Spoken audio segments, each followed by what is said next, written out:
ഈ ട്രാക്ടർ കണ്ടാലറിയാം കാർഷിക വൃത്തിയാണ് ഈ ഗ്രാമത്തിന്റെ കർമ്മപദം. ശാലീനതയും ശാന്തതയും കുടിയിരിക്കുന്ന ഈ പാത നമ്മെ എത്തിക്കുന്നത് വിശുദ്ധനായ ജോൺ മരിയ വിയാനിയുടെ നാമധേയത്തിൽ പണി കഴിപ്പിച്ചിരിക്കുന്ന ദേവാലയത്തിലേക്കാണ്. ദൂരെ നിന്ന് തന്നെ നമുക്ക് ദേവാലയ ഗോപുരങ്ങൾ കാണാം. 1786 മെയ് മാസം 6 ഫ്രാൻസിലെ ഡാർഡിലിൽ ജോൺ വിയാനി ജനിച്ചു. ഏറെയൊന്നും സാമർഥ്യമില്ലാത്ത ഒരു സാധാരണ ബാലനായിരുന്നു അദ്ദേഹം. ബാല്യത്തിൽ തന്നെ പൗരോഹിത്യത്തോടെ അദ്ദേഹം ആഗ്രഹം പ്രകടിപ്പിച്ചു.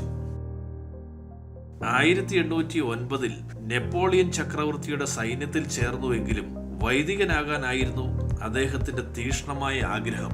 ലോകത്തിന്റെ ആഡംബര ഭൂഖണ്ഡമായ ഫ്രാൻസിന്റെ ഭൗതിക സുഖലോലുപതകളിൽ മുഴുകി ജീവിതം ഹോമിക്കുന്നവരുടെ ഇടയിലേക്കാണ് അദ്ദേഹത്തെ നിയോഗിച്ചത്. ത്യാഗനിർഭരമായ മാനവിക സേവനങ്ങളിലൂടെ അദ്ദേഹം ചരിത്രത്തിന്റെ ഭാഗമാവുകയായിരുന്നു. അദ്ദേഹത്തിന്റെ ജീവിത ദർശനത്താൽ മാനസാന്തരം സംഭവിച്ച അനേകരെ കുമ്പസാരത്തിലൂടെ നേർവഴിയിലേക്ക് നയിച്ചു.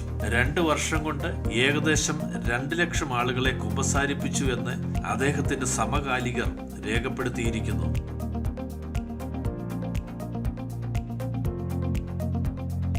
ആ പുണ്യാത്മാവിന്റെ ജീവിതത്തെ പുതിയ തലമുറയ്ക്ക് സാക്ഷ്യപ്പെടുത്തുന്നതിനായി അദ്ദേഹം ഉപയോഗിച്ചിരുന്ന വസ്തുക്കൾ ഇവിടെ അതേപടി സംരക്ഷിച്ചിരിക്കുന്നു. അദ്ദേഹം സഞ്ചരിച്ചിരുന്ന വണ്ടി, തന്റെ സാമീപ്യത്താൽ പുണ്യമാക്കപ്പെട്ട വാസസ്ഥലം,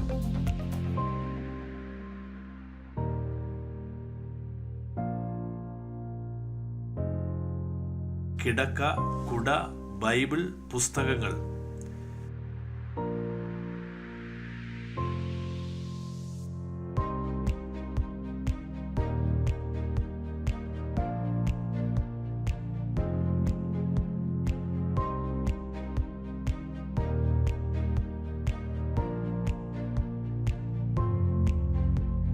മൃതശരീരം അടക്കം ചെയ്ത പെട്ടി,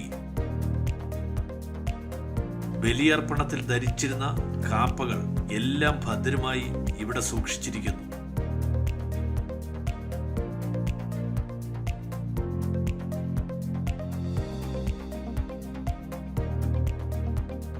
എന്നോടൊപ്പം എൻ്റെ ജീവിത പങ്കാളിക്കും ആ പുണ്യവാന്റെ തിരുശേഷിപ്പ് കണ്ടു വണങ്ങുവാനുള്ള ഭാഗ്യം സിദ്ധിച്ചു.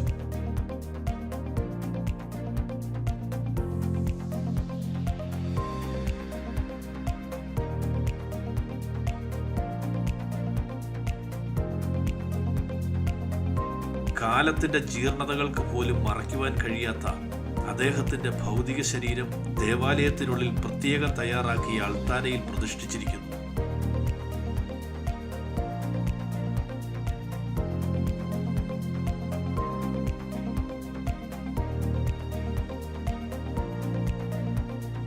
ആയിരത്തി 1925 പയസ് 11 മാർപ്പാപ്പ ഇദ്ദേഹത്തെ വിശുദ്ധനായി പ്രഖ്യാപിച്ചു.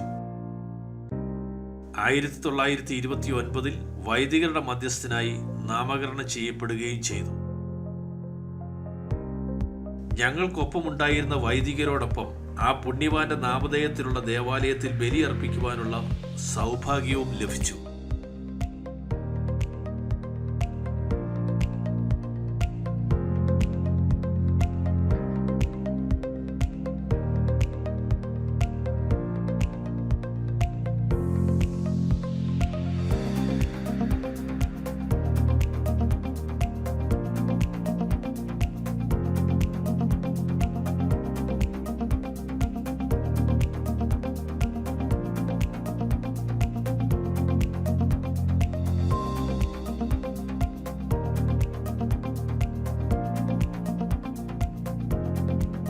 എഴുപത്തിമൂന്ന് വർഷക്കാലം മനുഷ്യരാശിയുടെ നന്മയ്ക്കായി തുടിച്ച അദ്ദേഹത്തിന്റെ ഹൃദയം ഈ പേടകത്തിനുള്ളിൽ ഇപ്പോഴും അഴുകാതെയിരിക്കുന്നു.